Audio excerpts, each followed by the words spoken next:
Hello dear students, today I am telling you the first chapter of the class 10 CBSE World book First Flight. First chapter is Last Lesson.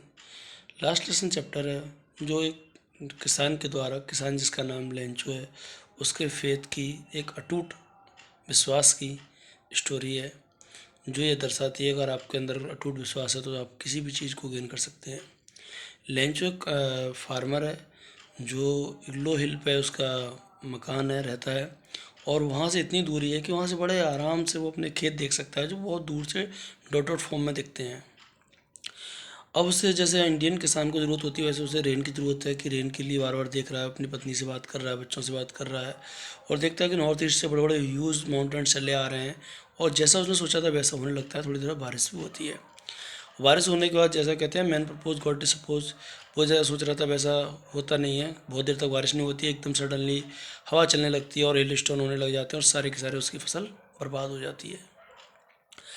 वो फसल वो जाके खेत में बड़ा दुख दिखाता है, कहता है अगर इससे बेटर है कि अगर टिड्डी जो होती है लॉक्टस प्लेग और लॉक्टस आता तो शायद वो कुछ बच जाता। उन्होंने सिंगल लीफ भी नहीं छोड़ी है। ये क्वेश्चन स्टेटमेंट ध्यान रखना आ सकती है। उसके बाद वो फिर उसका पूरा टाइम बड़ा परेशान होता है। उसका एक ही चीज़ जो बिलीव था अपने गॉड पे, तो गॉड के लिए एक लेटर लिखता है कि जब तो कोई हेल्प नहीं करेगा, केवल उस समय भूखे मरेंगे तो गॉड ही हेल्प करेंगे। गॉड के लिए लेटर लिखता है और वो लेटर लिख के पोस्ट ऑफिस में डाल आता है और नेक्स्ट संडे को जाता है। तो संडे को जाना होता है। इससे पहले इसी ड्यूरेशन में जो पोस्ट ऑफिस के एम्प्लॉय थे वो देखते हैं कि उनके करियर में इस तरह का लेटर कभी नहीं आया, और पोस्ट मास्टर क्या करता है उसे देखता है। पहले तो बोलता है कि चलो हम इसका जवाब दे देंगे, लेकिन जब उसे जवाब देने के लिए मालूम पड़ता है कि केवल पेन और इंक की ज़रूरत नहीं है, वहाँ किसकी ज़रूरत है, मनी की ज़रूरत है। ये जो स्टेटमेंट मैं बोल रहा हूँ इसे दिमाग में रखना बच्चों, क्योंकि ये स्टेटमेंट के ऊपर कई बार क्वेश्चन बन चुके हैं।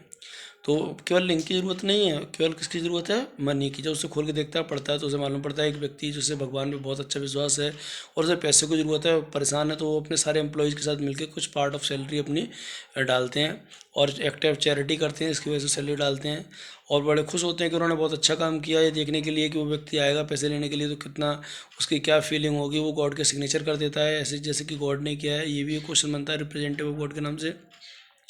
लेकिन जब वो उस व्यक्ति को देखते हैं लेंचो को, लेंचो पैसे लेने आता है तो पेन से काउंट करता है, तो वो देखता है वहाँ क्या है, वो एंग्री हो जाता है। यहाँ एक क्वेश्चन बनता है why did Lencho get angry, क्योंकि पैसे की उसने डिमांड की थी 100 पेसोज की, बट ही गॉट ओनली 70 पेसोज।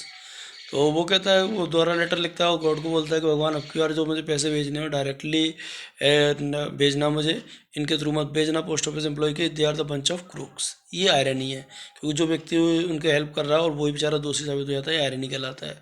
तो थोड़ा सा इनको ध्यान देना। स्टोरी बहुत ज़्यादा टिपिकल नहीं है, बहुत ईजी है। इसमें बहुत गॉड रिप्रेजेंटेटिव है, ये वाला why did he get angry ये वाला क्वेश्चन है, और गॉड रिप्रेजेंटेटिव कैसे है, कुछ क्वेश्चंस बनते हैं, थोड़ा ध्यान देना। थैंक यू बेटा, बेस्ट ऑफ लक।